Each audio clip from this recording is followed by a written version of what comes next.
All right, guys, I am honored here. I've never spoken to this man on the program before. It's very rare that you're joined by an absolute GOAT. He joins me here on a pivotal week, UFC 322, of course, this weekend in New York for his division. The one and only Kamaru Usman joins me here on Submission Radio for the first time. How about this? How did I get so lucky, Kamaru?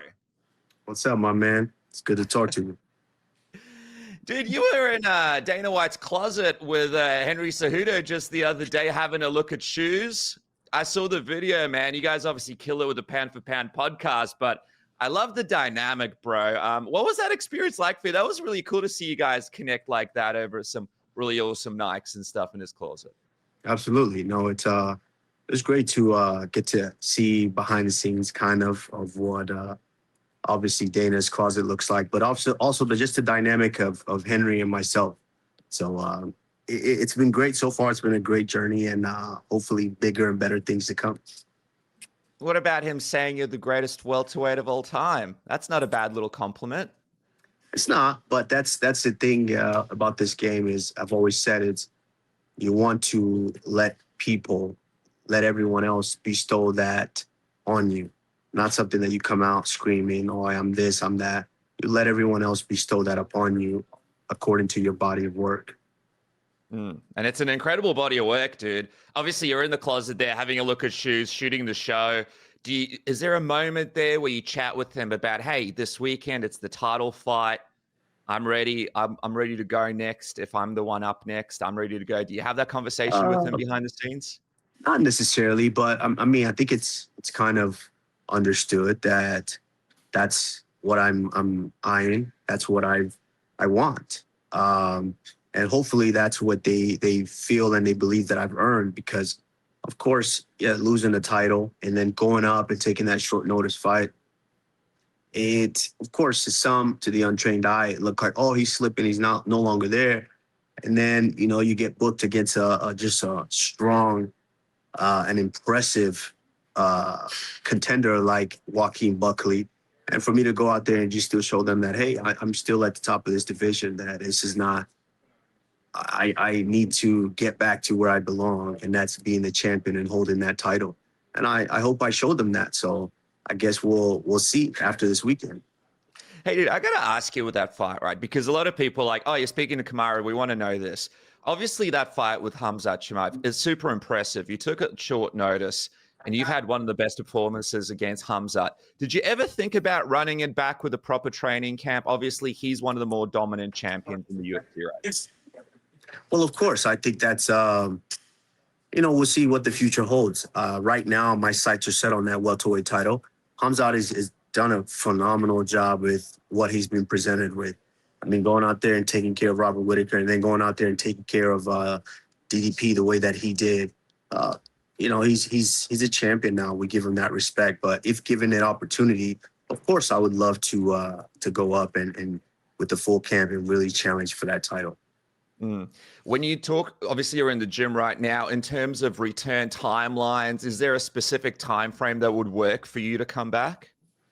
It depends on the company. Like I've said, there's a lot of moving parts in making these fights. So it depends on the company. And I think the company knows who to call when they need something, even if it is a week notice.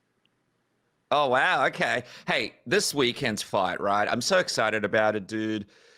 It's a super fight. We've got JDM, prime of his career, Islam Makhachev, an incredible fighter in his own right, someone that you know well. How are you feeling about this super fight? Because you've said before in the past, you're not sort of discounting JDM here. You know how tough he is. Do you have a feeling about how this one will go? No, I think this is one of those where I'm kind of 50-50, but if someone can really neutralize and really exploit some of the weaknesses that JDM has shown in the past, I think it's someone like Islam. Islam is very, very talented with his striking. Islam's got great grappling. And JDM he's growing each and every time, each and every day. So this one is really one of those fights that I consider a toss-up.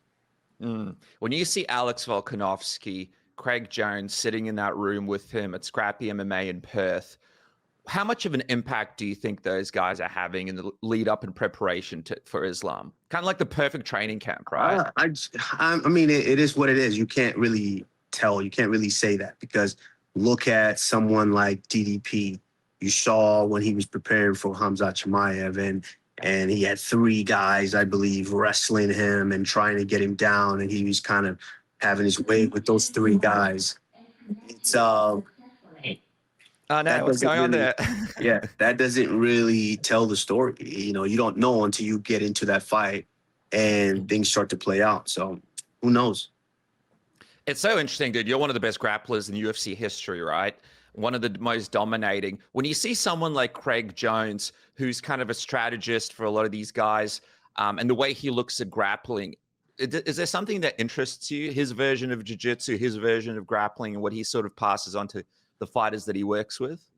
No, that doesn't. No, because, well, I'm not going to say it doesn't interest me.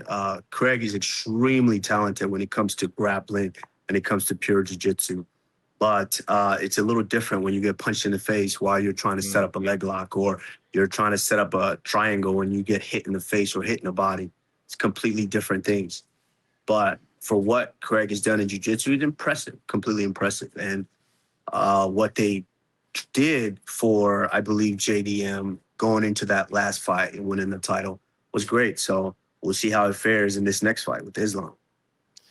A lot of people are saying that, it's about if Islam can get JDM down, and if he can't get him down and the fight is on the feet and it's standing, it's in JDM's court, right? I just got to get your opinion. I don't think so. Do you think people are missing something here? Yeah, I don't think so. You can't say that because Islam is very, very great at striking as well. Islam is very talented as well. You saw the setup with Volkanovski. Goes to the body, kick, then takes it to the head and puts him away. So you can't say that. Islam loves to strike, and he's damn good at it. You saw him with the right hook or a left hook. He put Charles Oliveira down, jumped onto the arm triangle, and finished him. So yeah, we can't say that. I think both guys are extremely talented. Obviously, Islam does have the advantage with the grappling. So we'll see how it plays out. What do you feel? What do you think about JDM saying that Islam is too small? You've been around Islam. I've seen the viral videos of you guys joking around about fighting each other, and you're like, "Oh, this guy's taller than me." You were joking around. Do you feel like he's too small for the division? No, and I think that's I mean, it's what's his name? I'm sure JDM is going to do his work, his preparation to come in and try to win that fight for sure. But yeah, you don't underestimate it, guys. He might be small, but that gives him, more endurance now that he's not cutting all that weight. So, yeah, and it's fighting. Fighting doesn't matter if you're a smaller guy or a bigger guy. The only place it really matters is if you're grappling and someone's laying on you and just putting all their weight on you. So I don't think that's going to be a factor. You're going to be there. I know you're doing the Q&A this week in New York. You're going to be at the fight live? You're going to be watching cage side? Yeah, I'm going to try to. Yes. Yeah. Well, because there's going to be that moment right after the fight where the winner looks towards the next contender. And I'm curious to see, obviously if you're there, if there's a moment between you and the winner, who do you feel like presents the more interesting and more challenging matchup for you between JDM or Islam? I mean, they're both, listen, that's a tough one. They're both very, very good. I have to give the flowers to both guys. Both guys are really good. JDM has been a guy that I had my eye on because I see he's coming up in the working his way up in division. Of course, I always said that guy's talented. That guy could be something special. And he worked his way up, and guess what? He became the champion. Also with Islam is former pound for pound, still up there. And so I don't think in history we've ever had the pound for pound and the former pound for pound compete against one another. So obviously, let's be honest, that's probably a bigger blockbuster fight, but both guys possess challenges that I'm looking to go in and try to solve those puzzles. Does it get you excited, man? Like the division being in this position where you got all these contenders, you got the super fight. Because remember when you were a champion at one point, maybe there weren't as many contenders. Now it's like you got all the big sort of massive fights back. Well, it's not that they weren't contenders. There was contenders. I was just taking them off, and I had already You been, were. and I had already been through them on the way to the title. It's So true. yeah, there's contenders. It's exciting now because it's just newer guys. You know, you've got the Mariahs, you've got the Brady, you've got the Garrys, you've got the Joaquin Buckley. So there's a ton of guys now as well. It makes it a lot more exciting. A ton of new guys. All right, guys, just taking a quick break to thank our sponsors. First up, Manscaped. Look at this white hot lawnmower 5.0 Ultra. Make sure to jump on this bad boy today. 15% off with the code word submission, plus free shipping now. And you can get 15% off the entire website. I'm talking about the most comfortable underwear that you're going to wear. I'm talking about the beard hedger, which is what I use to make sure that my beard is in shape and ready to go for the program. And of course, you got the weed whacker for your nose hair too. You got all sorts of potions and lotions that get you sorted as well. Manscaped is your one-stop shop for everything that you need when it comes to your body and feeling good. Just one more time, have a look at this bad boy. Of course, you could get the different color variations as well in the black, but this is a limited edition right here that you could pick up in Manscaped today. 15% off with the code word submission. You could use it in the shower. You charge it once, put it in your bag. Doesn't go off like a vibrator, which is hopefully not an issue for you. Make sure you can use it discreetly and easily. Keep your boys smooth downstairs. Manscaped is the place to do it. So make sure to jump on right now. Support the guys right now. 15% off with a code word submission. Free shipping. Lawnmower 5.0 Ultra in the white hot, or you get the original OG black, which is also awesome. And the beard hedger as well. Like I said, one of my favorites out there too, the weed whacker. Just so many products on Manscaped that you can't say no to. It's Christmas almost around the corner. Surprise that special person in your life with some Manscaped in their life. And also, of course, the boxes are beautiful. Open these bad boys up. It's just a great gift altogether. Just have to wrap it lightly, put it under the tree. You're all sorted, and you help the program. 15% off with the code word submission. And I want to welcome back our friends at NordVPN, who are giving you the best discount off your NordVPN plan. Go to nordvpn.com/submission right now. You get an extra 4 months on the 2-year plan for free. That's right. Extra 4 months on the 2-year plan for free. There's no risk with Nord's 30-day money-back guarantee. Of course, you could click the link in the description below. Try it risk-free right now with a 30-day money-back guarantee. And, of course, pick up that great deal where you get all those months for free. Of course, NordVPN, best VPN out there. And if you guys want to watch your sports, I know the NBA season is crazy right now. It's across about 25 different networks. All your favorite movies, all your favorite TV shows dispersed over about 100 different streaming platforms. What about discounts to signups for different streaming services, for different products, for travel, all sorts of stuff? You can get it cheaper by changing it to different countries. And of course, NordVPN protects your information during this Christmas period as you're shopping. Make sure no one steals your credit card information.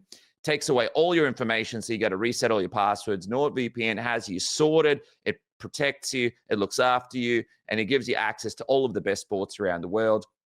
Next year, it seems like having a VPN would be a good idea to have to watch all your favorite sports all over the world. NordVPN.com has you sorted. NordVPN.com/submission right now.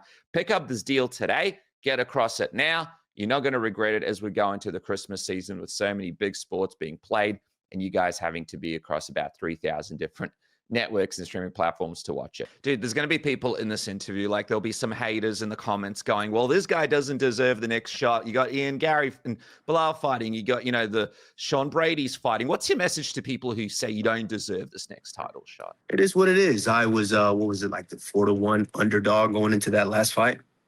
So, it is what it is. It's recency bias. That's what people like to say. Well, when you look at the body of work and you look at the position that I've put myself, I mean, had Joaquin Buckley done what he said he was going to do and finished me, Joaquin Buckley, you would absolutely make a case for him that he was next for the title, correct? Mm-hmm. So, that wasn't the case. So now I'm not next for the title. I have one loss. I've lost to one guy in the welterweight division my whole career. I should tell you something. There it is right there. Hey, just quickly as well, Ali Abdelaziz, he was on the show the other week. He said that he thinks Ilia Topuria is waiting in the wings to see what happens with this fight with Islam Makhachev. What would your reaction be if he came in and just jumped the queue and fought Islam at welterweight? Obviously, your friend Justin Gaethje wanted to fight him at lightweight. Well, I mean, it takes two to tango, and of course, there is the company as well. So not only that's not a decision just for Ilia to make, but it's the company as well. So if it makes sense for the company and the company, that's what they want to do, then that's what they're going to do. Me personally, I feel that I'm next in line for that shot. But if Ilia wants Islam, it is what it is. They're gonna do that. But I do think I am next in line for that shot. That would be a crazy fight, though. Him jumping up from featherweight all the way to welterweight and fighting a welterweight. Like, what would you see that fight even playing out like if that was a welterweight? Doesn't seem. I mean, right. Islam gets chance to grow into this welterweight division, and so I don't know. I think it's a very intriguing fight. I've moved around with Ilia, so I know how talented he is. Big props to everything that he's done, being able to put guys away in that fashion. And so it's very intriguing. It's very intriguing. This is where I get to be a fan here and just kind of see how all these different things play out. Yeah, wow. So when you moved around with him, you felt like he was properly sized for even if he goes. Well, I don't want to say he's properly sized. I mean, he was a featherweight 5'7", I think. Yeah, he was a featherweight, and I'm a welterweight, so I don't want to say properly sized, but definitely skilled for sure. Okay, cool, man. Hey, I got a couple of quick fan questions, and I'll let you go. Quick one here. Two quick questions for the goat of the sport. Being a previous opponent of Khamzat, who do you think is the hardest matchup of 185 for him? Is there anybody that you think? Well, that's a tough one. I believe the next one is Nasruddin Imavov, and that presents its own challenges if we can't get the fight down to the ground. So I don't know. Khamzat has really kind of made it look easy in that division. So I don't know. It's hard to say. And last one before I let you go, man. Obviously, Ian, Garry, and Belal fighting next weekend. You and Belal with a little bit of heat there, but what are you expecting from that fight? A lot of people are wondering what's going to happen there. I don't know. They're two different styles. One guy's going to move around and try to stay on the outside, and the other guy's going to try to use their Canelo boxing to try to get on the inside. so it's intriguing. We'll see. I think it's if we can get into the grappling exchanges, I think that would kind of open that fight up a little bit to where you maybe see some separation. But time will tell on that one. All right, dude. Well, I'm excited. You're there, UFC 322 fight week. You're going to be cage side doing the Q&A, and I'm excited to see what's next for you, man. But regardless, such a big fan of everything that you've done in the sport. Thank you so much for joining me and spending some time here on Submission Radio, dude. First appearance. Look at this. Thank you. I appreciate it.